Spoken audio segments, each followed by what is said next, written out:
Special cultura local não guarda sempre a ribagele, que um special que nós está para fim de ano.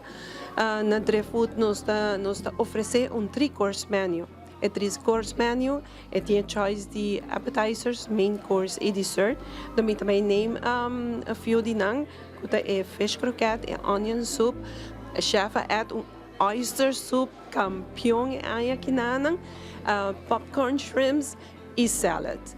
Luego nós temos, of course, nos fresh catch, nós temos shrimps também, onde que vou choose nang como quer o cozinhar.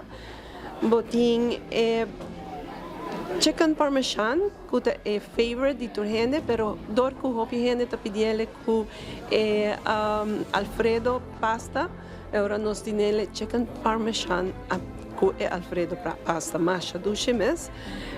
E outro que nós add também, que nós cambia, tá é beef kebab, é tenderloin kebab.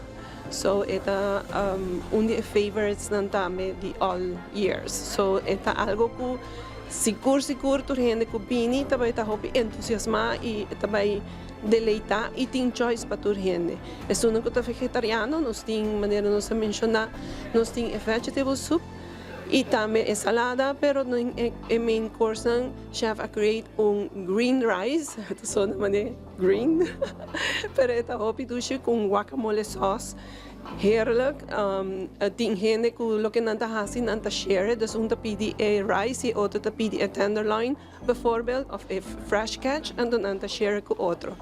E, of course, nos como para finalizar, botin três